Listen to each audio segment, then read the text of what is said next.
Okay, good afternoon, everybody. I'm Glenn Hubbard, Tano Santos.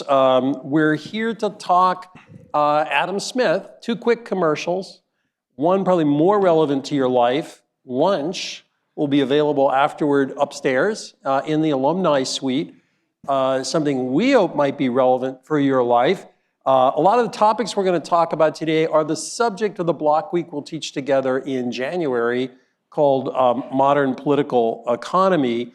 This event is jointly sponsored by the Hub, which coordinates a lot of the school's thoughts and research and brings them out to students and the public, and the Adam Smith Society, which is a student-led organization that tries to look at the intersections among government and business and the economy.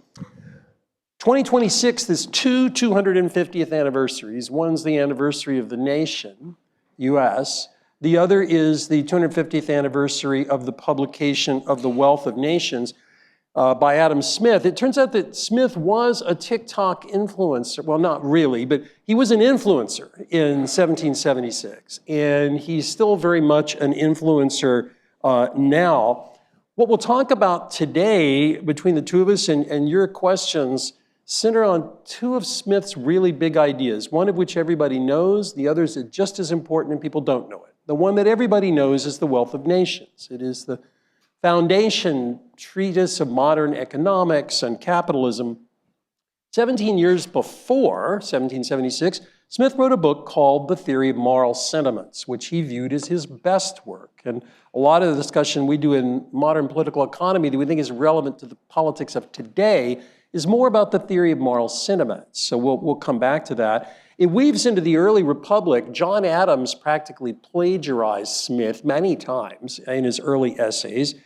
Every founding father reached for Smith. Hamilton said, Smith says we should have a big government. Madison said, no, Smith said we should have free trade. Jefferson said, no, Smith likes more agrarian societies. Everybody wanted a piece of Adam Smith. What is important for today and for all of us in business is what we call in class an MPE moment. Something snaps in society, and we're living in one of those periods right now. We'll talk about it. Something snaps.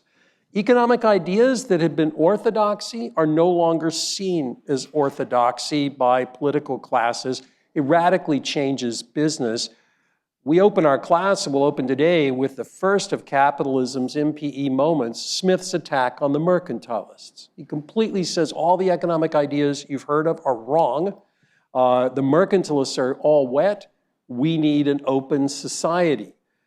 Unless you've been living under a rock, you know the same debate is happening right now between Smith and the mercantilists, except it's now a resurgence of tariffs, industrial policy versus an orthodoxy. So MPE moment, old ideas change. Tano. So we're at one of these points now where something has snapped.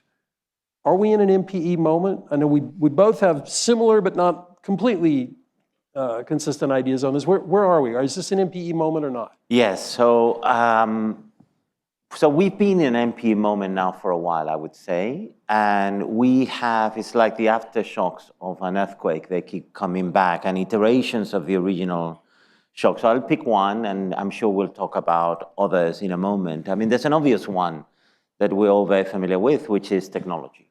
So technology affects our lives in ways that you're very familiar with. Let me tell you two ways in which technology is affecting our lives that induce political economy consideration. So the first one, you guys are very, very young, but Glenn and I remember a world without the internet, a world where if you wanted to get the news, you would have to turn on the TV or buy a newspaper or something like that.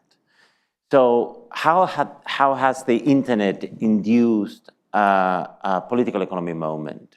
Well, basically by opening information to all, by allowing anyone to actually put information out there. So all of a sudden, the control of knowledge and information that gatekeepers traditionally had on society is compromised because anyone can put ideas into circulation affecting kind of the cacophony and the debate that we all experience on a daily basis when it comes to that. Like the printing press. Like the printing press, exactly. So this is one of the things that we discussed, that when the printing press came about in the late 15th century, one of the things that is fascinating about this is how it completely destabilized Europe. And it's because the generation that used the printing press, to spread new ideas, mostly the Protestant Reformation, all of a sudden a gatekeeper at that time, which was the church and the state to some extent, who had a complete control of the information. Well, now that control is compromised because you have a new technology that you can use in order to put different ideas into circulation. So you think maybe that issues related to, theological dogmas you cannot imagine a world like that, in which those things were contentious, but that's the world of 16th century Europe. And it took a long time for society to stabilize. A lot of time, for actually be able to use that technology responsibly, generate institutions that allow you to, organize the debate so people could have, reasonable debates about important issues. Whatever that you may think about those issues with the perspective of our time, they were crucial for the people there, and how to actually debate issues in a way that is hopefully rational, in a way that is productive, in a way that doesn't spill over into violence, and so on and so forth. It took about 150 years for that to actually.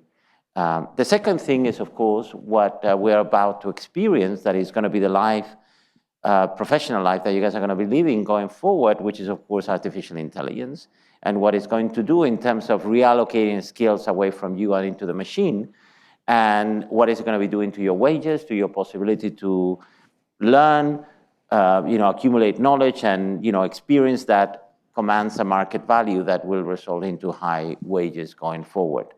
We have seen this movie before too, by the way. So if you think about the technological revolution that takes place, in the first and the second industrial revolution, it created an enormous amount of debate in society, technological unemployment, worker protest, and so on and so forth. And again, society needed to build institutions to manage that political economy problem, because technology always does the same thing. It renders some, things, in this case, human capital, obsolete, and reallocates the rents away from this side of the room to that side of the room. And of course, the party that is losing those rents want to resist that change, and is going to try to negotiate politically if it has the institutions to negotiate politically. If not, it may resort to violence, it may resort to destroying the machines, and so on and so forth. So that's the political economy moment that we're going to be living over the next 2 or 3 decades. Yeah, I agree with all of that. I think if I could put it in the context of time, we're at the end of one and the beginning of another. So for about 30 or 40 years, we've seen sort of two tectonic forces in the economy.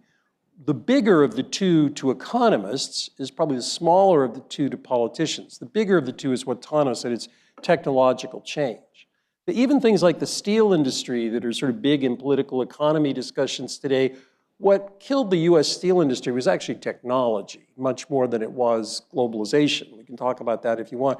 So technology is a very big deal. The second of these tectonic forces is globalization. And what happened over the past 30 or 40 years is that an economic order that had been built up around a system of much slower technological progress, much slower elements of globalization changed a lot. And economists tended to have a warm embrace of that. If you look at sort of neoliberal thinkers like Hayek or Friedman, they celebrate this. This is absolutely great. The political class, Democrat or Republican, it's not a partisan comment, largely celebrated that. The problem is the pace of change was so fast that many people and places could not pick up. I can look at you and tell your favorite class was economics when you were in college. You just have that look to me. And when your Econ 101 professor talked to you about trade, probably he or she said free trade or openness to change makes us better off on average. And that would be 100% true. Hopefully he or she told you that. But I bet they also said to you, it doesn't make everybody better off, but because the gains are so big, the gainers can compensate the losers. And that's what didn't happen in the political process. So we had this slow-moving thing. It's not Donald Trump coming down an escalator in 2015. It's decades of building pressures that the economic system, that the business elites aren't seeing, that lead to this kind of populist discussion, both on the right and the left. Again, not a partisan comment. So that's the end of a period, and we're living through it. But AI worries me more. And not about science. I'm not particularly a scientist, but everything I see from scientists and from serious business people I talk to about this make me very optimistic. I've written on this subject. I think we have a great deal to hope for AI and productivity gains. That said, if the pace of change from technological advances of the 70s, 80s, 90s, aughts, and so on was slow and the political class didn't keep up with it, what if now I introduce major change in only 5 years, or maybe 10 at the outset? Are we ready? Are we preparing people and places for that? I think we know that the answer is no. And so when people talk about AI, among economists, there can be this kind of disembodied discussion about science and economics and not about political economy. I agree with Tano 100%. This is the moment we're in. So when we think about business challenges, it's not just what are the prospects for AI, but whether we have both policies and a business elite sense of being prepared for that in jobs. I don't know. Yeah, so if I can add, one way you can think of a political economy moment is when kind of economic/technological time is out of whack with political time. So changes are happening at different speeds, and when they're out of sync, that's when problems come about. So one way to think about what we're going through is that the challenges keep piling on from a technological point of view, from a technological unemployment point of view, from an obsolescence point of view, like in the case of what we've seen in manufacturing over the last 30, 40 years. And, politics didn't catch up with that for a long, long time. And then you have this particular situation where things that need to be resolved, argued over, negotiated in the political arena are negotiated outside the political arena, outside our political institutions, okay? It can be negotiated through the media, through our cultural institutions, through violence sometimes, and so on and so forth. And the question is, how can you bring it back in the domain of organized politics so you can have productive solutions to these problems, and that allows society to move forward and to adopt these technologies, managing that transition and adapting in a way that doesn't compromise, say, our political institutions, our democracy, whatever it is that we want to preserve. Right. It's a challenge for all societies, by the way. It's not just us that we're facing this in a way. No, for sure. I mean, the same populism pressures on business that we're seeing here are certainly global. I want to turn to a different topic that we talk about in the course that's super important right now for business. Things that were verboten 10 years ago, like tariffs and industrial policy, are front and center in most industrial democracies. What do you think happened? So, I have this is the new lecture that I'm preparing for modern political economy. Well, run it by me right now. Yeah, exactly. So we're going to have like a test in real time. We'll give him this or this after the argument. Exactly. So I want to offer a little bit of a big picture framework to think about what we're seeing. Because I think it's inevitable when talking about these issues to bring the kind of international dimension and our competition, economic, commercial, in other domains, competition with China and the rise of China that is creating so much, I don't know how to say it, cognitive dissonance perhaps amongst many, okay? So one way you can think about, so take a 200-year view on this. So those of you who are students of history, of 19th century history, that you know that that's the heyday of the British Empire that has created this kind of open world where you can trade. There are tariffs here and there, but everybody can trade with everyone. There's relative peace. There's this big colonial expansion of the European powers at the time in places that until then had not been colonized, like Africa, but all in all was a kind of particularly open environment. If you think about it, that's the world in which the United States became what it became. So that's the world in which the United States could grow into the economic behemoth that it was already by 1880. The United States was the richest country in the world, probably not just in terms of GDP, but in terms of GDP per capita. And if you think about the breakdown of that world that happens essentially in the first half of the 20th century, the United States comes about and now takes kind of what the British Empire left behind and kind of builds another open world. The position of the United States at the end of the Second World War is something we've never seen in history, a country that is producing 80% of the world GDP, that is the only country that has the ability to satisfy mass consumption. And it needs to create a world, if only just because the United States needs partners to trade with. And it creates yet again this open world where, protected by the might of the US Navy, you can trade around the world, you can grow, prosper. Germany can rebuild from the ashes, so can Japan, Western Europe, and so on and so forth. And then the last iteration of that project, which is the 90s, with WTO and incorporating China into that system. And surprise, surprise, people were aware that China was going to benefit enormously from that world, but it just happened so much faster than anyone had anticipated. Another moment in which, time is a little bit out of step with political considerations. So that is the world the United States created, and the same way the British Empire created the world in which the United States could become what it became, the United States has created a world where China could become what it has become. That world open for trade. There's no doubt that China benefited enormously from its ability to sell, its manufacturers to the rest of the world. And now we're rushing to close it because all of a sudden we may have realized that we have a stronger competitor than the one we wanted to have. And even though they live very far apart, their security interests are disjoint from each other, commercial and economic competition always produces a backlash. That's what we're living through, in my view. No, I agree with that. I would add a couple things to it. To me, for tariffs, I don't know how many of you like the game show Jeopardy. I've liked it since childhood. And what I like about Jeopardy... You always bring this thing of Jeopardy. You watch it a little bit too much. No, I like the analogy because in Jeopardy, you're told the answer, you guess the question. So if I say tariff, guess the question. Well, the problem is it's hard because if it's what will bring back US manufacturing, that's false. It won't. If it's what will restore heartland United States, that's not it. I think the question that the political class is asking, if we were to play the game show Jeopardy, is what could I do to help, to Tano's example, to help the people and places that were left behind reconnect? Turns out it's not a very good answer, but I think that was the question.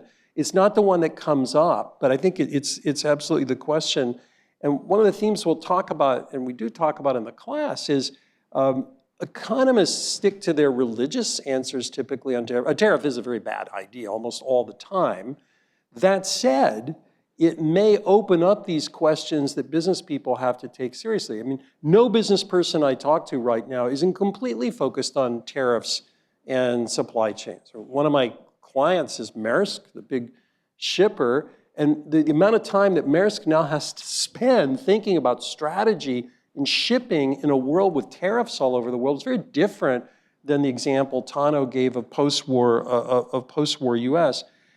Industrial policy is kind of similar to that in the sense that economists generally were unsympathetic to industrial policy, largely because of winner picking and the idea that government would be a poor selector of projects.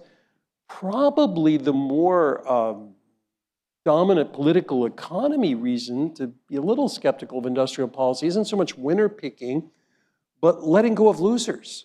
One of the things the political process really struggles with is letting go of somebody who's clutching onto the state. That can be firms, that can be labor.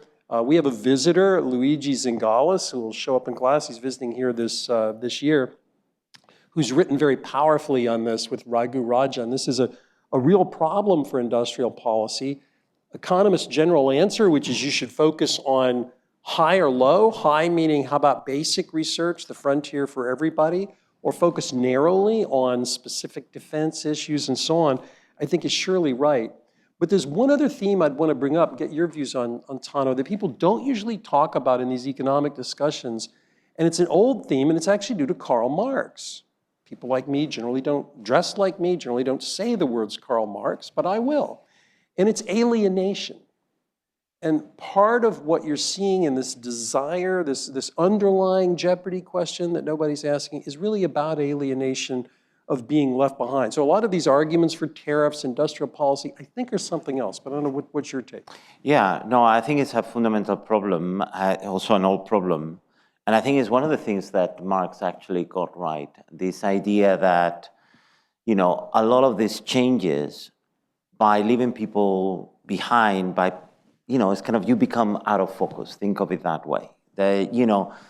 There's some changes taking place. They may be taking place for good reasons. There's a new technology. There's a new institutional innovation that is going to make our life better for the majority. But there are some people who are going to be left behind who are the victims of this particular adaptation or adoption of this technology. And as a result, you have, again, a party that feels alienated from the changes that are taking place in the majority of society. And then the question is, politically, how is that going to manifest itself? How is that alienation going to manifest itself? So think about a lot of what we've been discussing over the last few years with, what has happened in this country to manufacturing. The president speaks often about this. Well, all of a sudden, a very intuitive idea for an economist is the idea of comparative advantage, that who should be producing X? Well, whoever has a comparative advantage in producing X.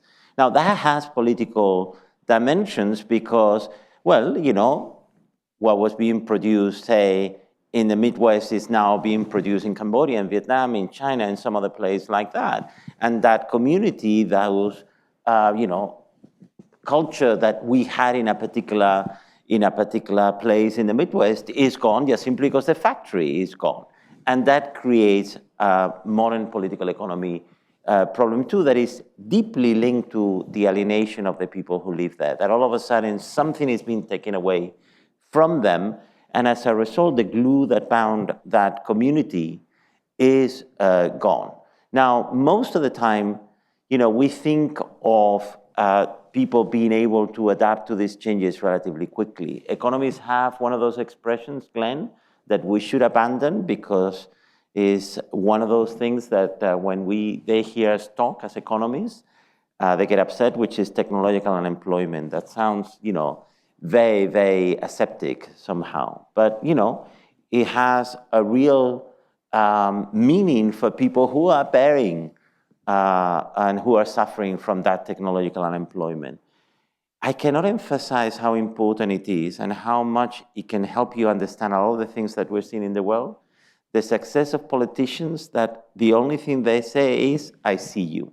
They may not have a solution to your problems if you're somewhere there, but just being seen, being recognized, being acknowledged seems to be 80% of your political success here and everywhere.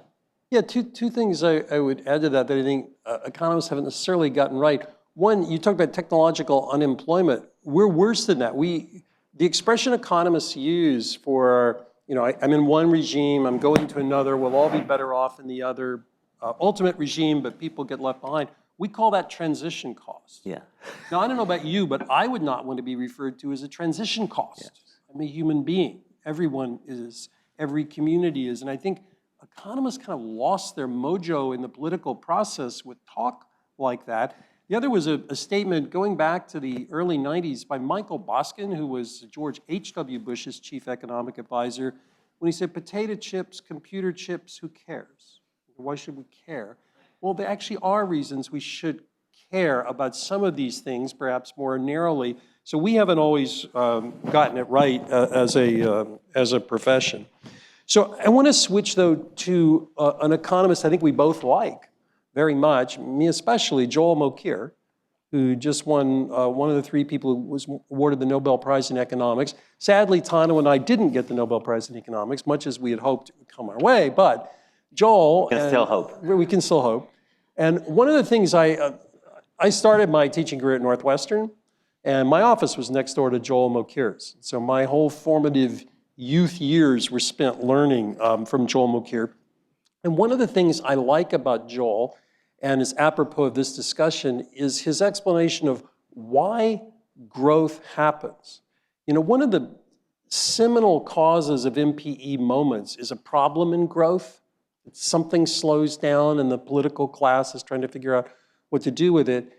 Joel had a cocktail for growth that's really important for our current discussion. One is science. There have to be ideas. But there are plenty of periods in history where the idea culture was rich, but nothing happened. President Lincoln, when he was younger, would give speeches for a living. He had an example that always stuck with me about how the Romans actually had the steam engine. They just didn't know what to do with it. It was an idea. There was nothing that could commercialize it. The second, Mokir emphasizes, people have to be prepared for the idea. The literal word he used, since he studied the past, was mechanical arts. But think about it in today's world, apropos what Tano was saying, people have to be ready for AI. You can't just say AI, science. You have to be ready for it. And the third that's the hardest, and it's what we've been talking about here, is openness to change. Are we willing to be open to the change, even though the change may be quite disruptive? Mokir's argument is you have to have all three of those things to have growth. Thoughts? Yeah, so I mean, if I can pick up on that last, actually, you know, the other day I was reading a piece on Galileo. And as you know, Galileo was toying with his students about the idea of barometric pressure and how to get, you know, and he was very, very close to having a working model of theoretical model on how to think about the steam engine again, which is something that has happened several times in history. When he told this to his employee, which was one of the members of the Medici family, this person asked whether he could have a shower in his second floor, literally. And you would think that that was like a good application of that idea, you know, as how to get water to a second or third floor. So, you know, this Medici nobleman could have his bath at an appropriate time in his favorite bathroom in the palace, okay? Nothing came of it. Because these technologies, by the way, take off precisely when there's a broad economic application to them. And this is one of the reasons, by the way, whereas, you know, when thinking about technological innovations, you always find a precedent. But it's simply whether the environment was ready. This is one of the great ideas of Mokir, to really absorb that innovation and incorporate it. Now, I want to say one thing about the openness. You know, one of the great ideas of Mokir, there's a beautiful book of his called A Culture of Growth, is that growth needs also a particular intellectual environment of openness and support for progress and growth. And that if you don't have that openness, you're less likely to have growth. You can have it for a little while. You can have a little bit of catch-up growth, because, you know, closed societies are good at sometimes adopting technologies from open societies and getting close to the technology frontier. But really to have this sustained model of growth based on innovation requires this openness and this faith in progress. And one of the striking things, there's an active literature on this right now, is precisely that societies sometimes become closed. You know, sometimes you lose faith in progress. Sometimes you lose faith in growth. You know, as a result, you know, there's no impulse in society to actually move forward. Let me just say one last thing. Growth brings change, always, winners and losers. You need to have, yet again, a political system that can compensate the losers to make that growth sustainable. If you don't have that political system, if you don't have the way and the state capacity to actually reallocate rents to make everyone better off or compensate the losers to an extent that it doesn't compromise technology adoption, you have breakdowns of society or violence, you know, that you're going to force technology adoption by repressing those who object to that technology adoption. For instance, we're talking about the Industrial Revolution, one of the things that we discuss in class. A lot of people got shot in England during the Industrial Revolution when they were breaking machines because, you needed to force technology adoption. The state was willing to use violence in order to adopt that technology and usher a new era of growth, okay? We're not gonna do that now because we have the political institutions that allow us to redistribute rents in a way that give everyone some equity, hopefully, in that technology adoption. I like that point a lot. I think of growth as being like a coin. And the head side is growth, and who's opposed to growth? Nobody I know. But the tail side is disruption. There isn't a modern theory of economic growth that isn't disruptive. Classical thinkers like Smith weren't even thinking about growth. The theory of the wealth of nations is about how big a pie is. It's about what today we call GDP or the level of output or income. It's not a story about growth. Modern thinkers like Mokir who've thought about growth are thinking about something else. I'll give you a little experiment. If we could have productivity growth 0.5 percentage point higher than it is today, two things would happen. We would stabilize the federal debt to GDP ratio at a manageable and lower level within a generation, and we'd have vastly improved living standards. Sounds so hard, right? A recent essay, I documented what it would take to get there, but here's where political economy comes in. Let me tick off the list. When you look at where economists rank what it would be, number one, high-skilled immigration. Many entrepreneurial success. Look at Nobel Prize winners' birth origins in the United States. They're largely foreign. High-skilled immigration, super important. Second, increased, not decreased, support for basic research. All the evidence we have from people who've studied the basic science research programs in the Defense Department, the Energy Department, and so on, put a lot of weight on that. And then the third are regulatory changes. It'll sound boring to you, but are actually quite important in environmental policy, housing construction, and so on. What stops all of these? It's not that nobody had the idea. I told you people have studied it. We've rank ordered it. It's the political economy. One last quick thing before we open it up, Tano, I want to ask you your thoughts, and then I'll offer mine on what all this means for both economic policy and what we think business leaders ought to be doing. In terms of economic policy, it depends on where you are in the kind of technology frontier. So let me put my European hat for a moment. So there are two, for what is the role, can there be a role for industrial policy or for some type of intervention of the state in the economy?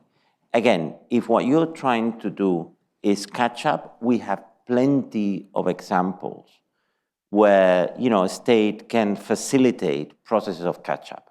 So think about the state as being able to do 80% of lifting something, but the real value is in the last 20%, and that's where you need the market. We're going to talk at length in class about Hayek, and we're going to go carefully over the argument as to why that's so important, why to have open societies where the market plays a critical role in allocating. He knows when he says Hayek, tears well up. Yes, exactly. I say just to make him happy, but it's kind of when it comes to technology, in particular, having the market allocate resources efficiently and having the market function as what it is, which is an information system, really is a key consideration. So industrial policy, perhaps because you need big push in some countries that are trying to do the catch-up, perhaps because you want to get a particular industry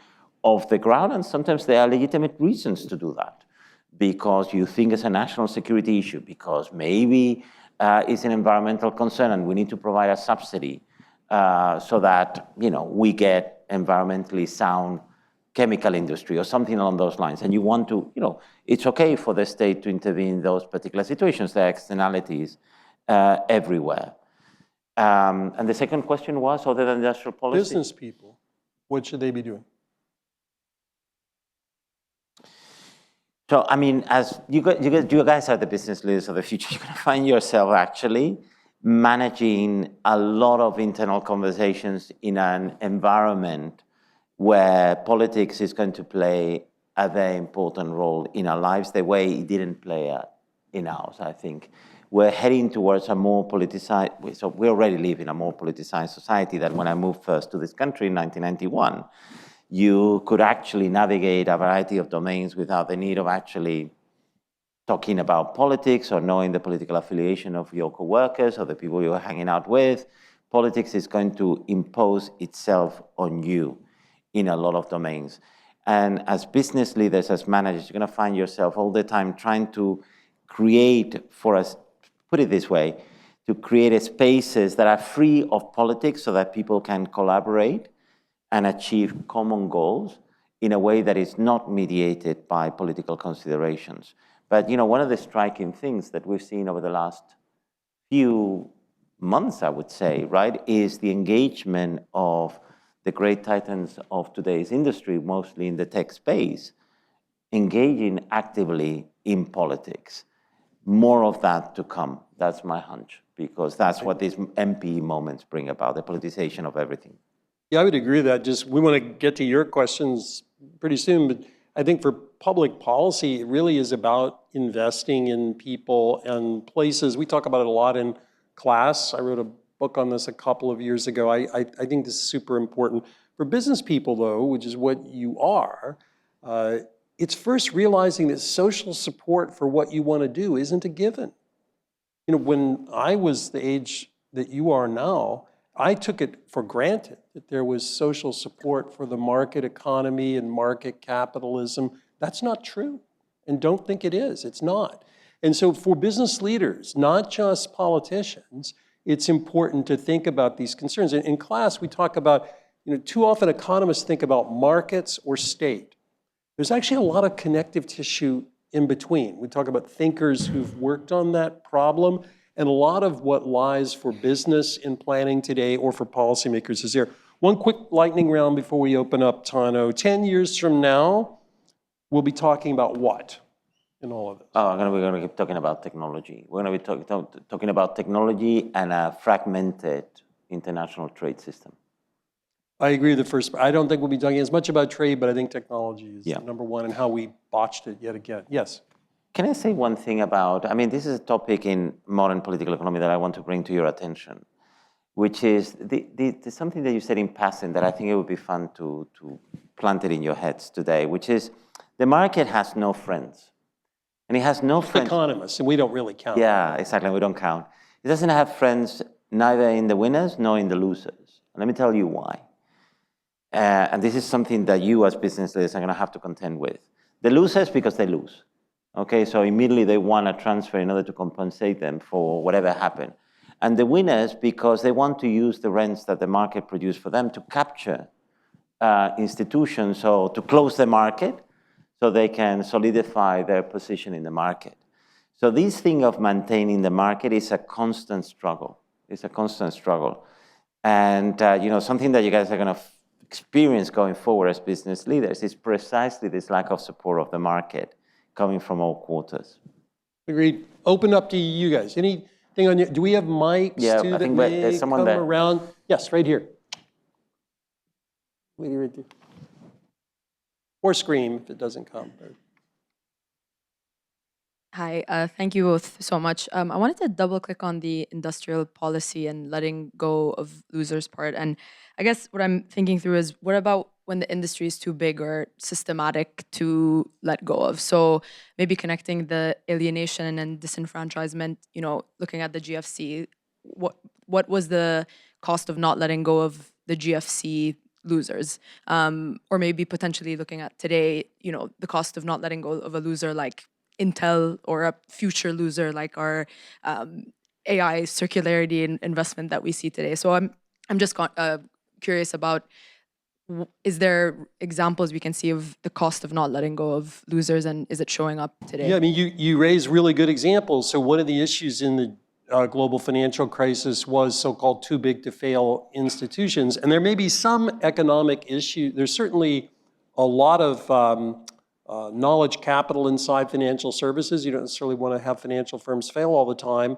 That said, failure has to be an option in a market economy. Likewise with Intel. Intel is a storied firm, but if it's less fit for purpose in the competitive, the market will sort that out. Now, what's important, I think, though, is for political folks and business people not to be naive about that. There are aspects of industrial policy that are narrow and probably a good thing. And national defense is an obvious example. Even Adam Smith had that as a category. There may be very cutting edge technologies in hegemonic competition in the modern world, the US and China. We have a colleague, Jesse Schrager, who works on exactly that. I don't know if any of you have had Jesse in class on so-called geoeconomic arguments. Those are real. But I do think letting go of losers is hard. I'll give you an example. I once gave President Bush, when he was thinking about supporting manufacturing, I showed him a table of a decline in labor share over time. And he said, yeah, that's what I'm trying to stop, is the loss of manufacturing jobs. I said, Mr. President, I just didn't label it for you. That was agriculture, 1900 to 1940. Was it your desire to put them all back on the farm? And I think that's the problem. You have to let the change happen. The question is not stopping change, but how do you prepare people? We once did a better job of it than we do now. I don't know if you have a different take. So first of all, the CEO of Intel, I think, is sitting down in a conversation with our dean in November 3rd. So you should ask that question directly to him, whether we should let them go bankrupt. I wouldn't refer to it as a loser, but you might. Loser, yeah, exactly. So you may want to frame it appropriately, But one of the things that, for instance, in the case of Intel, Intel is a very interesting example because he had core capabilities inside that they're not flashy, but they are absolutely key, right? So if you think about the fabs, they're very difficult to build those fabs. It's very difficult to think of a policy of semiconductor renewal in this country without the fabs that we already have here. So it's not, 1.0 is not the only option here.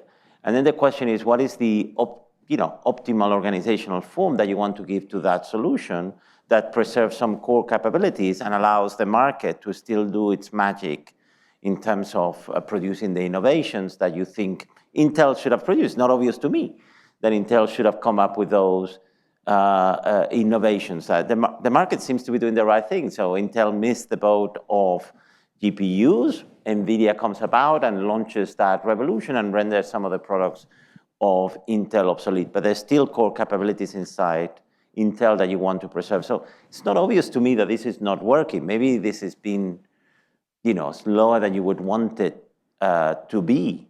But my hunch is that we will get eventually the right outcome. And it's, Intel has been struggling before NVIDIA, by the way, for reasons that we can discuss. Yeah, right here in the center.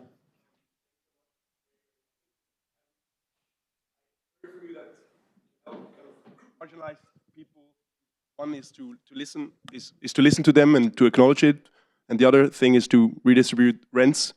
And could you maybe go a little bit into the second part? What needs to happen, in the political process so that the majority of people are actually, willing and supportive of redistributing rents?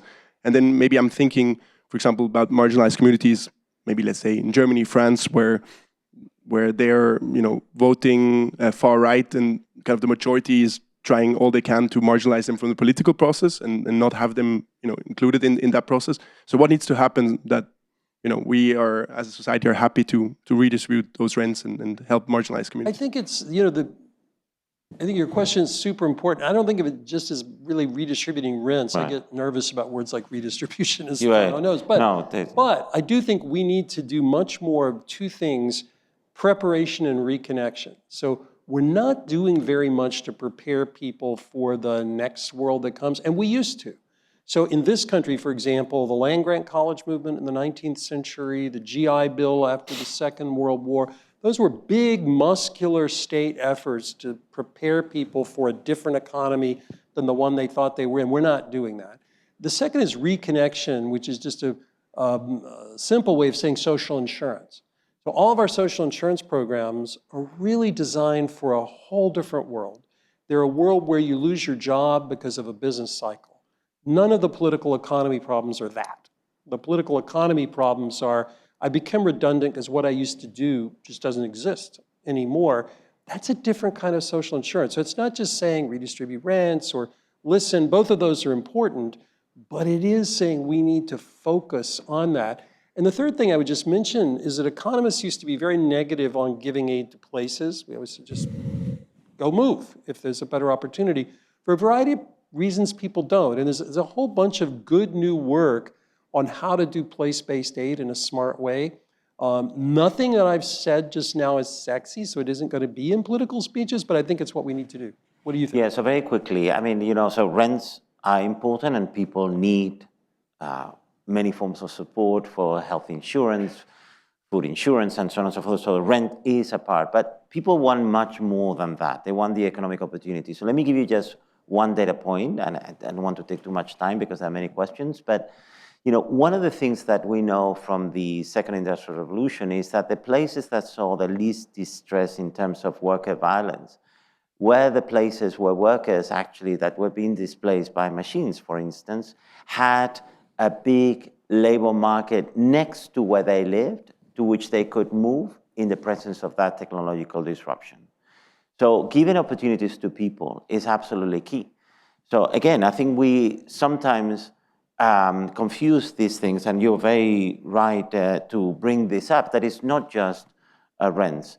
The European question that I know you're interested in, more to come, but there are many issues there that, the thing that Glenn was bringing up, the need for the reform of the welfare state that is long overdue, is behind a lot of the distress that we're seeing.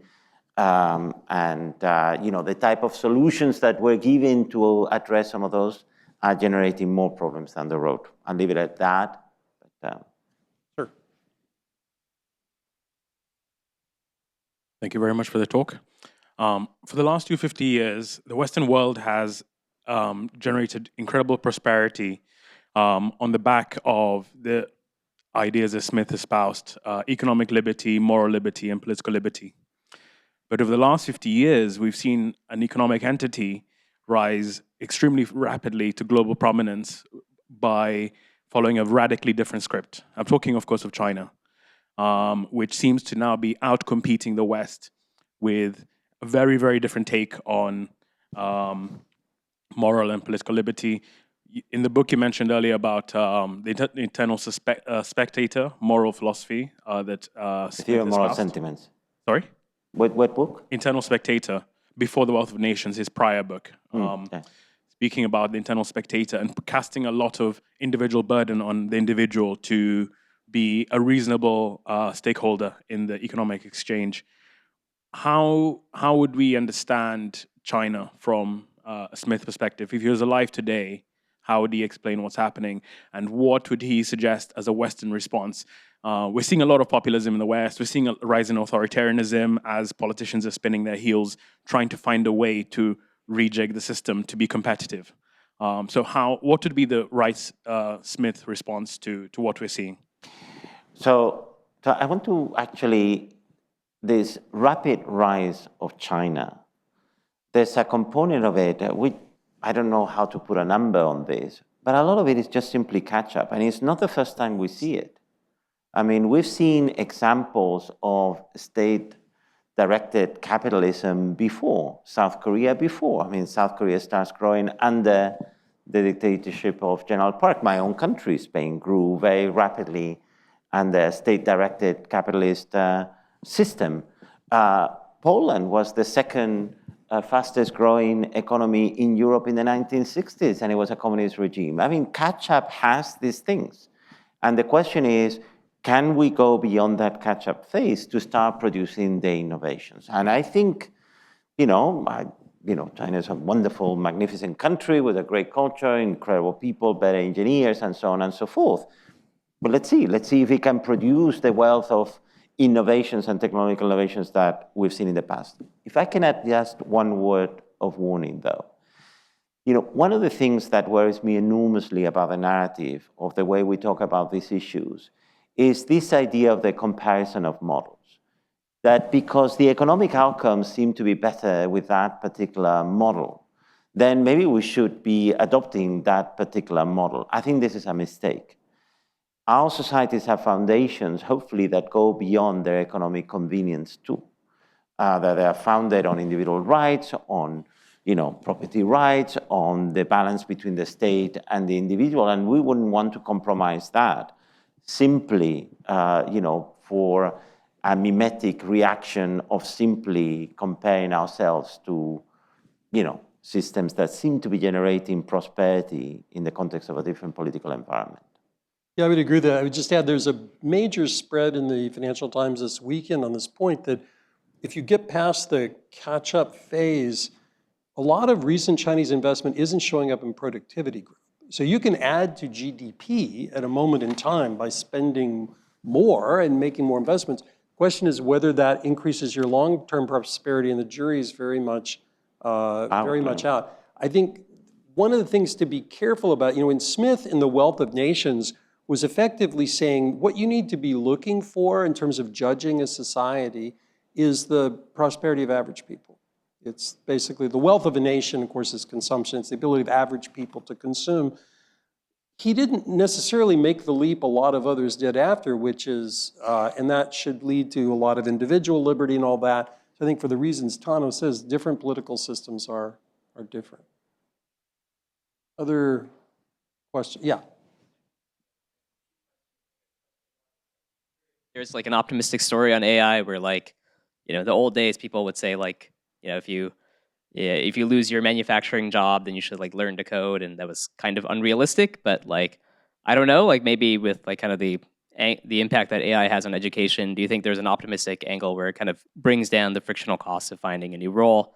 And then question two is, I guess, do you think there's kind of a cycle in terms of the sorts of ideas that float around in the political class, where in the 1920s we have this depression, then we get the New Deal, then we get 70s and 80s kind of stagflation, then we get market-based reforms. So I'm curious if you think that stagflation is kind of the trigger for a shift in the sorts of ideas that get exchanged. So the answer to the second part is absolutely yes. There's a big theme in the class that a lot of what you see in changes in ideas reflect previous failures, the rise of neoliberalism, the rise of New Deal. All of these things are in response to that. In terms of AI, I am an optimist, and I'll give you the optimistic story. Typically, people focus on technologies like AI as displacing tasks. You can think of a job as a collection of tasks that you do. That said, AI also can complement skills that enrich other tasks. Every technological advance we have experienced has led to greater gains in the complementarity and the creation of new tasks than it has in the displacement of old. Now, the wild card, and very serious people are on different sides of this, so I don't want you to take my optimism as universal, because it's not. The economics profession is divided on this. The counter-argument is this time will be different, and perhaps it will, but I don't think so. And the question is, how do we prepare people for that world? What will also happen is big changes in organizations, and we've seen this before. Tano brought up the internet. Bob Solow, an eminent economist, Nobel Prize winner, said famously in the 1980s, I see the productivity everywhere but in the productivity statistics. What is this thing? Well, it turns out it took time for organizations to redo. The same was true for electrification. When you have AI, if there are fewer young lawyers or young analysts doing work that might have been fit for purpose 10 years ago, there'll be a different way to rearrange work. So it's all going to be painful and bumpy, but I think the case is optimistic. But if you're pessimistic, give the other side. So let me add a pessimistic note. I'm optimistic, but I'm also in a different stage of my life than the one you're in. So it worries me. Let me give it to you through an example. So think about associates in a law firm. So, one of the things is that you hire the paralegals and the associates, and then it's kind of like the old apprenticeship system, right? You're going to start learning from the partners, and you're going to be moving up the knowledge chain as you stay longer in that law firm. I wonder whether we're producing the skills that, given that the outside option for a partner right now is to have AI do the associate or the paralegal work, whether that change, that knowledge change by which people can learn on the job is broken. That worries me to know. And we don't know the answer to that, but it's something that is going to affect investment banking, law firms, marketing companies, and so on and so forth. And as for the ideas, I mean, one of the beauties of the course, and maybe this is a good way of finishing this, is how long we've been seized with these ideas since Adam Smith, right? We've been revisiting these ideas, trying to understand, that connection between the market, the state, and the individual, and where do we need to place that line that balances all the different considerations, so that this is a never-ending debate, and we're going to have it forever. And we'll put it here, then we realize that's too much to the right. Let's move it a little to the left. That's what politics is about to some extent. We may have time for one super fast question, super fast answer from us, and then send you to lunch. They're hungry. You're hungrier than you're inquisitive? Yeah. Okay, go for it. Thank you for spending time with us. Enjoy your lunch. See you.